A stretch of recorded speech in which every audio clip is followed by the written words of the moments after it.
My name is Jason. I'm a Course in Miracles student and a channeler. So today I wanted to just talk about a few things and channel. First of all, I want to just talk about the Course in Miracles and what is a body. So in the Course in Miracles there is a chapter where they talk about what the body is. And so that the body is a fence that the Son of God imagines he has built to separate parts of himself from other parts. And it is within this fence he thinks he lives, to die as it decays and crumbles.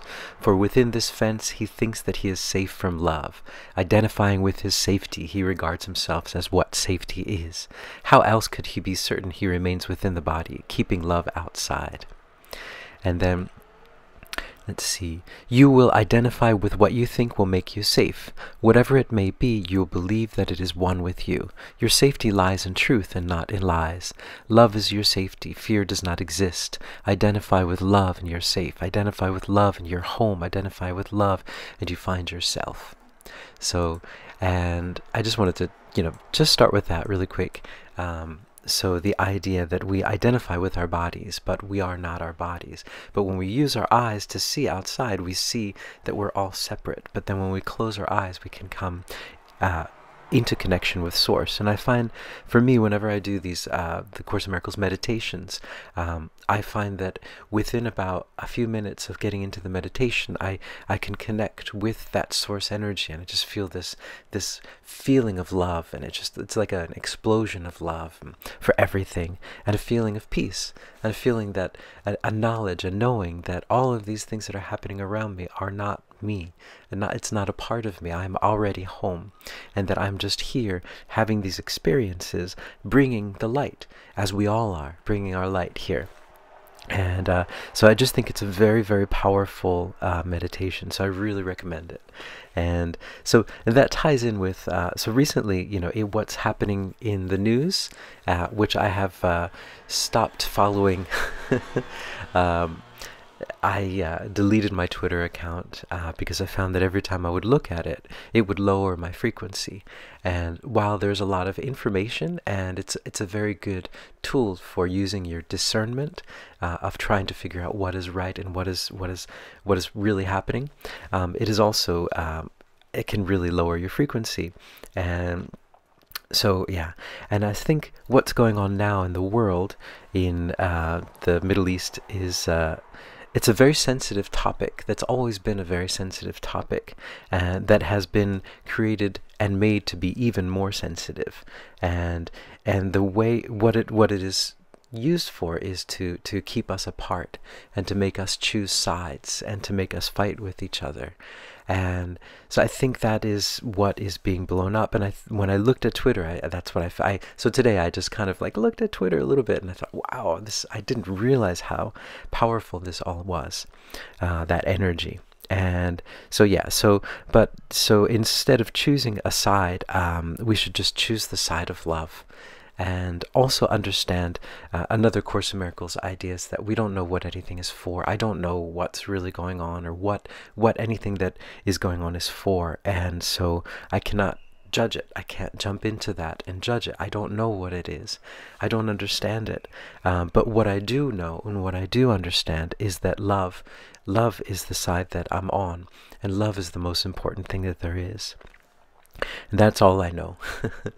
And then another thing I wanted to talk about is I had a sound healing 2 nights ago, and in the sound healing I was doing a shamanic drum rhythm. Shamanic drum rhythm is just a steady beat of about 4 beats per second.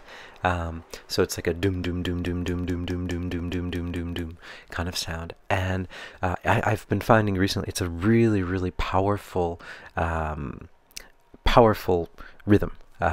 It entrains your brain so that you lower your brain wave state from a waking state into kind of a deep theta state, which is the state when you are kind of in a deep sleep or deep meditation.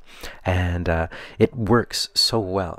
There's even scientific studies that you can check out on the web about how it works. And it's I've been doing it to reclaim lost memories and emotions and things like that. And it's a very, very powerful meditation. And so anyway, I've been practicing meditating myself and also giving shamanic sessions. And so in this session, though, as soon as I started doing the drumming, well, not as soon as, but like about a minute or so into it, I usually do about 10 minutes of the drumming.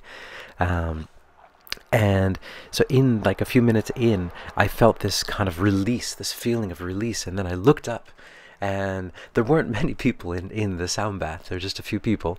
But I looked up, and there were a lot more people there.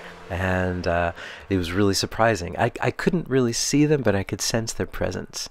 And what I realized was that they were lost souls that were being freed.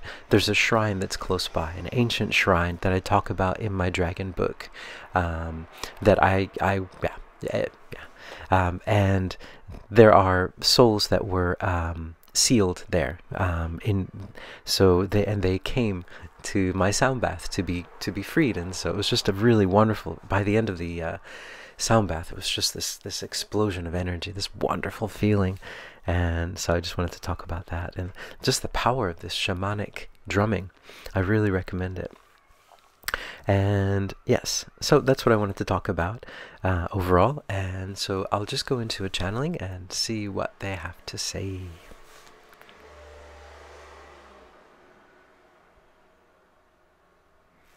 Greetings, we are Esmerelda. We are a mermaid from another dimension, you might say. We exist both on this earth and also on Alpha Centauri, as many of you might know and might not know.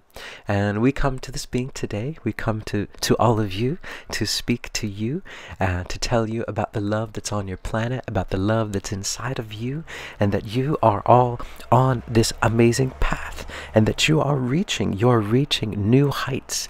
Every day you might notice that the time is speeding up more and more, and this is because you are approaching a singularity, you might say. You're approaching a singularity, and the closer you get to the singularity, the more the time itself will start to shift, because in the dimension that you are in, your perception of time was very much trained into you. But as you're approaching this singularity, things are going to start to change a bit, and your perception of time will change again. And so once your perception of time changes in this way, it is a sign, it is a signal, it is a marker that you are approaching this shift in consciousness, what you might call an ascension, what we might like to call a singularity, when there is a everything becomes singular, when everything comes together and everything comes to the light. There needs to be a grand, what you might call opening, a grand presentation of everything that had been hidden so far, in order to reach to the next step, in order for you to understand everything that this third dimension encompasses, so that you can truly integrate this third dimension. And that is also what you are approaching as well. And you might see it in your mass consciousness, in your mass media, how things are starting to be revealed. And also that once they are revealed, once things that are hidden, the hidden feeling, the hidden idea is the magic. Once they are revealed, they lose that illusion and they lose that magic, and they are what they are. And you are able to see them as they are, and you are able to integrate all of these things in order to move to the next, to this singularity. And this is part of the singularity that you are all going through. And now what this being was doing in this sound bath, in this shrine, in that he was freeing these lost souls. And that is what is happening as well, because this is not only an ascension for you as humans, but for all beings that exist on this planet. So even the incarnate, the discarnate beings, the beings that have been, you might say, like the genies in the lamps. So the concept of the genies in the lamps, as you know them, is true. They do exist in lamps, but they are also in many different things, in rocks, in crystals, and there are many spirits that have been sealed, you might say, in different things, in different trees, in rocks, in crystals, in gold and silver, and it is time for them to be freed as well, for them to transcend and for them to move to the next step. And so this is a grand awakening, you might say, and it is a wonderful party for everyone involved, because it is all happening now and you are all freeing everything. So you're freeing all of that energy that had been trapped, and all of the things that had been hidden will be revealed. And so it is what you might experience as a rush of energy, electric energy that is vibrating throughout your whole planet, because you are all becoming free from everything. And so these beings are becoming free from the imprisonment that they had been in for thousands of years. And you too are becoming free from the imprisonment of this matrix that you have been imprisoned for thousands, we might say hundreds of thousands of years.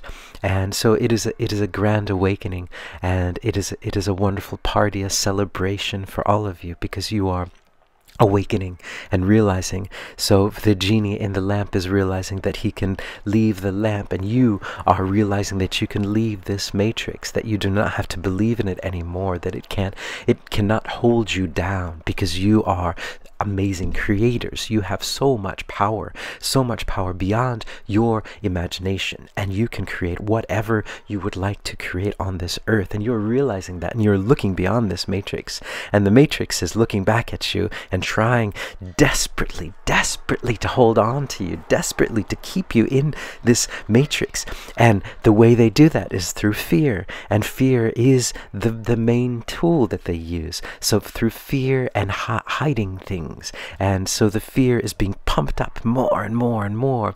And the problem is that the matrix is becoming very desperate and is trying so hard to keep you in the matrix that it is actually pushing you out, because it is trying too hard. It is trying so hard that it is revealing itself on the edges, and that you are seeing that it isn't what it is saying it is, and that what it is saying doesn't make any sense, that you can just see the fear behind it. But the words and the ideas, they don't make sense. It's not a part of the story. The matrix has lost the plot, and that is how we would say it. The matrix has lost the plot. And this is a wonderful thing, and this is the ascension process. So what we would say to you, and as everything that we say to you, we would say use your discernment and take what resonates with you, and throw away what does not resonate with you. And what we would say, and this again is the same idea, just advice, but enjoy these last vestiges of the third dimension. Alright guys, so thanks for listening. Ciao.